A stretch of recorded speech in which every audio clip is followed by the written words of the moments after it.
Hi అండి. Welcome back to Dhanu smile vlogs. ఈరోజు చాలా పురాతనమైన శైవ క్షేత్రాన్ని దర్శించుకోవడానికి నత్తారామేశ్వరం వచ్చాం. అది ఎక్కడ ఉంది అని అంటే పశ్చిమ గోదావరి జిల్లా పెనుమంట్ర మండలం నత్తారామేశ్వరం అనే గ్రామం ఇది స్వయంగా శ్రీరాముల వారిచే నిర్మితమైన శివలింగం ఇక్కడ వేయించేసి ఉంది. అందుకే ఇదంత ప్రాశస్త్యం కలిగిన ఊరు. ప్రధాన రాజగోపురం ద్వారా లోపలికి ప్రవేశించిన తర్వాత ఎంతో ఆహ్లాదకరమైన వాతావరణం చూసి మనల్ని మర్చిపోతాం. ఇలా ప్రధాన రాజగోపురం ద్వారా లోపలికి ప్రవేశించిన వెంటనే లోపల గోడల మీద దేవతా చిత్రాలు చాలా అందంగా చిత్రీకరించారు. అలాగే 12 జ్యోతిర్లింగాల గురించి కూడా లిఖించారు. ప్రధాన రాజగోపురాన్ని ఆనుకొని చాలా ఉపాలయాలు ఈ ఆలయంలో ఉంటాయి. ఎంతో అందమైన ఈ ఆలయాలు చూస్తూ మనమే మర్చిపోవడం అతిశయోక్తి కాదు. ఈ రోజున చిన్న వీడియోలో చూపిద్దామనుకున్న నత్తారామేశ్వరాన్ని పెద్ద వీడియో చేయాల్సి వచ్చిందంటే మీకు పూర్తి వివరాలు తెలియాలని. నా వీడియో చూసే ప్రతి ఒక్కరికి ఈ చిన్ని వీడియో అందరికీ ఉపయోగపడాలని, ఆ భగవంతుని కృపా కటాక్షాలు ఉండాలని, మీరు కూడా సరదాగా వెళ్ళి చూస్తారని నా ఈ చిన్ని ప్రయత్నం. ఏదైనా తప్పుగా చెప్పుంటే నన్ను క్షమించండి. అలాగే ఈయన పార్వతీ సమేత రామేశ్వర స్వామి. ఈయన 365 రోజులు దర్శనమిస్తారు. అలాగే ఈయన అభిషేకాలు, శివరాత్రిలో ప్రత్యేకమైన పూజలు జరుపుతారు.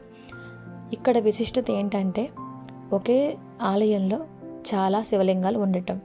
ఒకవైపున కోనేటిలో మునిగి ఉన్న ఒక శివలింగం అయితే ఒకవైపున నత్తగుల్లలతో తయారు చేసిన శివలింగం. మీరు ఇప్పుడు దర్శించుకున్న శివలింగం స్వయంగా రాముల వారితో నిర్మితమైన ఇసుక మరియు నత్తగుల్లలతో తయారు చేయబడిన శివలింగం. దానికి డైరెక్ట్గా అభిషేకం చేయరు. ఒక తొడుగు తొడిగి, బంగారు పూతతో తొడిగిన తొడుగు తొడిగి దాని మీద అభిషేకం చేస్తారు. అది స్వయంగా శ్రీరాముల వారిచే నిర్మితమైన శివలింగం అట. స్థల పురాణం ప్రకారం, నేను అడిగిన పూజారుల వివరాల ప్రకారం నేను మీకు చెప్తున్నాను. ఈ కోనేటిలో వైశాఖ మాసంలో నీళ్ళన్నీ తోడేసి మోటార్ ద్వారా ఖాళీ చేస్తారు. ఖాళీ చేసిన తర్వాత వైశాఖ మాత్రమే చూడటానికి అనుమతి లభిస్తుంది. పెద్ద లైన్ ఉంటుందండి, చాలా రష్గా ఉంటుంది. ఎందుకంటే సమ్మర్ హాలిడేస్ అంటే చాలామంది ఇలాంటి చిన్న చిన్న చూడాలని గుడులు, గోపురాలు తిరుగుతూ ఉంటారు కదా. అలాగే మనకి చూడదగ్గ పుణ్యక్షేత్రం.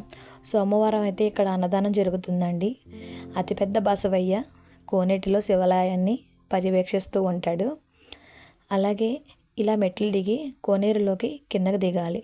ఇక్కడ మరో ప్రాశస్త్యం ఏంటంటే ఈ శివలింగం అసలు నాచు పట్టదట. అలాగే ఈ శివాలయం 365 రోజులు దర్శనం చేసుకోవడానికి వీలుండదు. ఈ నెల వైశాఖ మాసంలో మాత్రమే దర్శనం కల్పిస్తారు. ఇదే ఆ శివలింగం. ఇక్కడ స్పెషల్ ఏంటంటే రాముల వారు రావణ సంహారం తర్వాత రామేశ్వరంలో ఒక శివలింగాన్ని ప్రతిష్ఠించి తిరిగి అయోధ్యకు చేరుకుంటారు. అయినా సరే ప్రతి చోట 1,000 శివలింగాలు ప్రతిష్ఠించాలనే కోరికతో ఒక్కో నదీ తీరాన ఒక్కో శివలింగాన్ని ప్రతిష్ఠించే నిమిత్తం ఆంజనేయ స్వామిని ఈ నత్తారామేశ్వరం దగ్గరకు వచ్చేటప్పటికి, అంటే ఈ నదీ పరివాహక ప్రాంతం గోస్తని నది అని ఇక్కడ పక్కన ఒక నది ఉంది. ఆ నదీ పరివాహక ప్రాంతానికి వచ్చే వరకు శివలింగాన్ని తెచ్చి ఇవ్వమని ఆంజనేయ స్వామిని అడుగుతారు.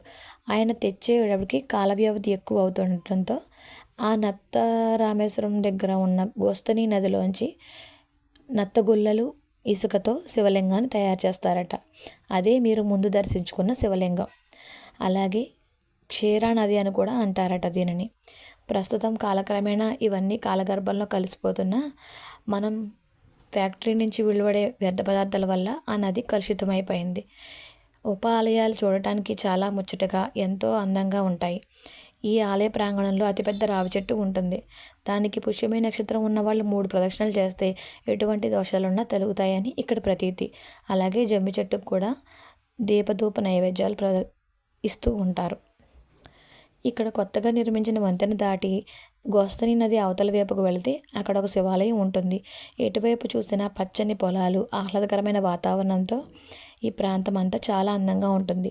చింతించాల్సిన విషయం ఏంటంటే ఇదే గోస్తని నది. కాలక్రమేణా క్షీరానది ఇలా మురికి నదిగా మారిపోయింది.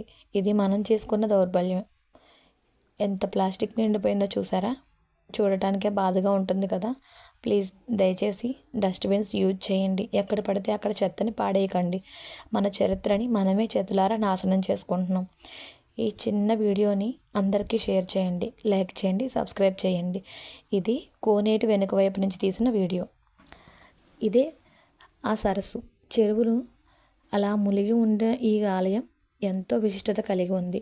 వైశాఖ మాసంలోనే ఈ దర్శనం లభిస్తుంది. మీరు కూడా ఎప్పుడైనా తణుకు లేదా పశ్చిమ గోదావరి జిల్లా వచ్చినప్పుడు ఈ ఆలయాన్ని దర్శించుకోండి.